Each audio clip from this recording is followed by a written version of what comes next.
शिरा विन्यास। शिरा विन्यास क्या है? कौन बताएगा? शिरा विन्यास क्या है?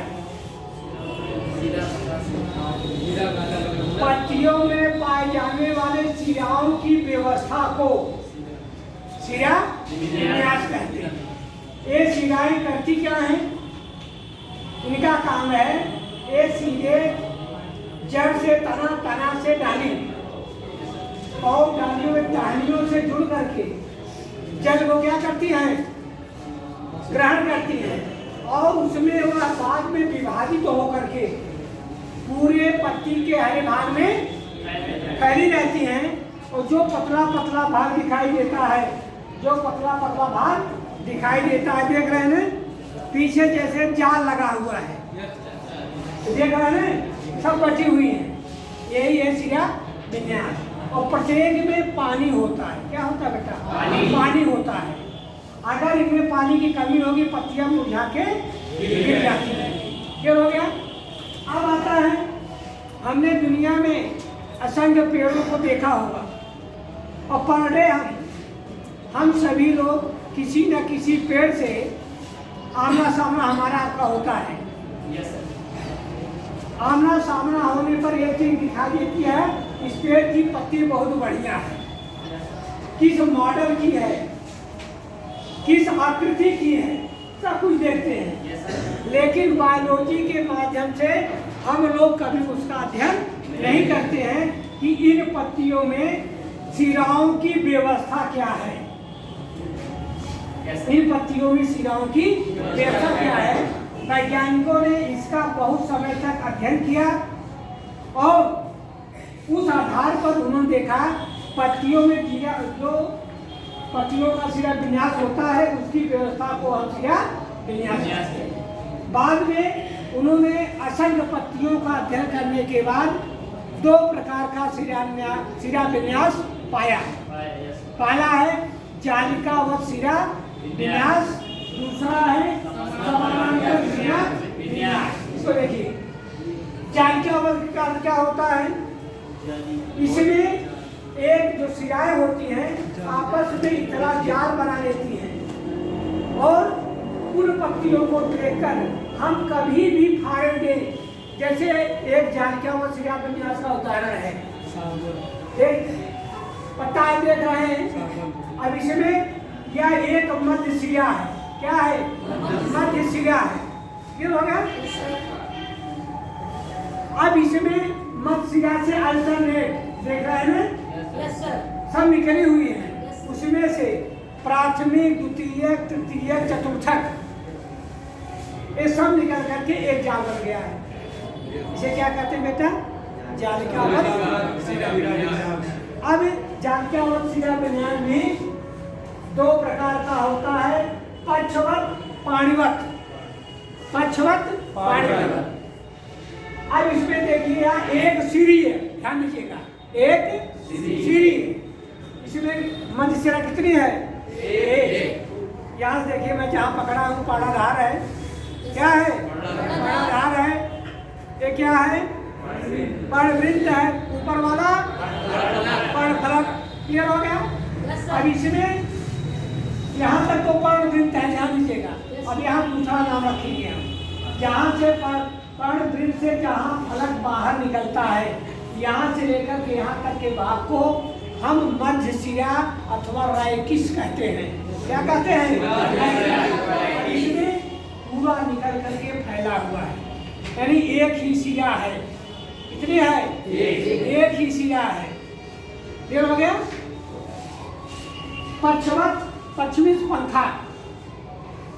एक शब्द समझ गए बेटा? पंखे की समान है, एक मध्य शिरा है। इसमें असंख्य प्राथमिक, द्वितीय, तृतीय निकल करके एक जाल बना लेती है। इसलिए ऐसी पत्ती जिसमें एक मध्य शिरा हो, कहाँ से? ध्यान दीजिएगा, पर्णवृत्त के ऊपर, उसे एक श्री अथवा पक्षवत कहते हैं। आम, नीम, महुआ सब ऐसे उदाहरण है। ये हो गया।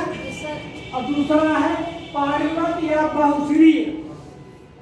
पाणिवत या बहुश्री। अब इसमें क्या होता है? पाणिवत पत्ती ऐसी पत्ती जिसमें जो सिरा होती है एक ना होकर के वह कई सिराओं में बढ़ जाती है, कई सिराओं में बढ़ जाती है।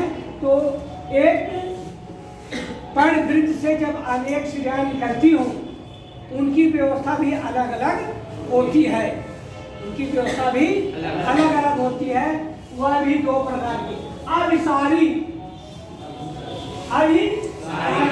अपसारी। अब इसमें देखिए आपने लेंस पढ़ा होगा, क्या पढ़ा है? लेंस दो प्रकार के होते हैं, अपसारी और अभिसारी। इनका रचना कैसी होती है बताओ?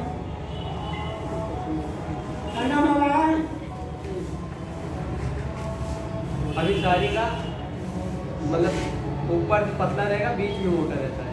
अपसारी का ऊपर साइड पतला रहेगा, बीच में। अब अभिसारी का होता है एक ही ग्रह यहाँ से यहाँ आ जाए, और अभिसारी भी फैलना है, उसी पत्ती की व्यवस्था है। अभिसारी रूप, इसको ध्यान देखिए, अभिसारी रूप, अभिसारी रूप वह रूप है जिसमें ये पत्ती आप देख रहे हैं, किसकी पत्ती है? बेर की पत्ती है। किसकी है? बेर की। अब इसी में आप यहाँ देखिए, एक पत्ती मैं तोड़ रहा हूँ, दिखाई दे रही है? या क्या नीचे पर्णवृत्त के हाथ है, मेरा अंगुली है, यहाँ देखिए मध्य शिरा कितनी हो गई है? 2। आगे जाकर पूरा मिलने का प्रयास कर रही है, फैलेंगी और जाके लास्ट में मिल जाएंगी। ये हो गया, इसका उदाहरण क्या हो गया? अभिसारी। अब आता है अपसारी। अपसारी मीन्स पहले मिली रहेगी, पर्णवृत्त से, ध्यान दीजिए, अपसारी मीन्स फैलना। उसमें क्या होगा? मध्य शिरा से, सपोज ये मध्य शिरा है, क्या है? मध्य शिरा है, यहाँ से नहीं, पर्णवृत्त है, क्या है? पर्णवृत्त है। यहाँ से कई क्या निकलेंगी? ये निकलेंगी सिराएं। सिराएं तो एक जगह से निकल रही हैं, लेकिन कभी कोई एक दूसरे से मिल नहीं रहे। अपसारी मीन्स फैल जाना। उसका उदाहरण सबसे बढ़िया है ये रेड़ का पेड़ और पपीता। देखिए दिखाई दे रहा है, यहाँ पर एक क्या है? पर्णवृत्त। और पर्णवृत्त के चारों तरफ 1 2 3 4 5 6 7 8 9 10 मध्य सिराएं निकली हैं, और सभी सिराएं निकल करके कितने खाद बना रही हैं? 10 टुकड़ा हो गया कि नहीं बेटा? क्लियर हो गया बताएं? अपसारी अपसारी। अब पुनः दूसरे तरीके से सोचिए, पर्णाधार, पर्णवृत्त।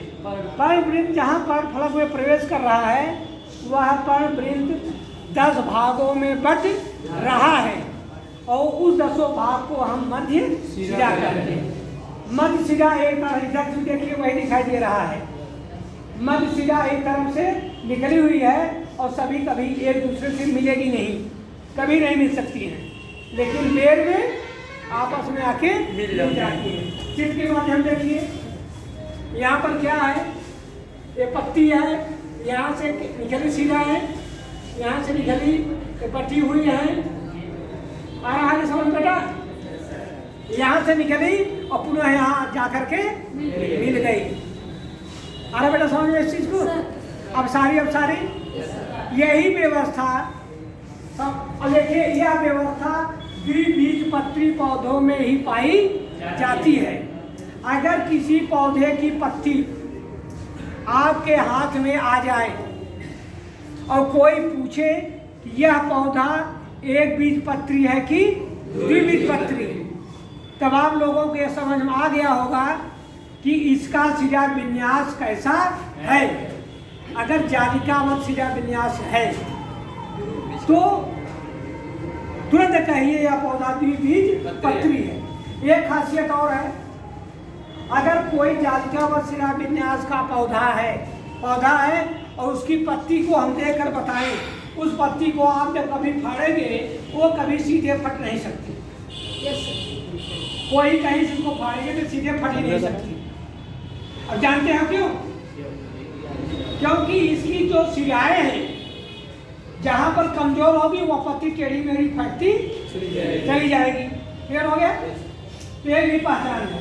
अगर पत्ती टेढ़ी मेढ़ी फट रही है तो भी जानिए कि यह द्विबीजपत्री पौधा है। क्लियर?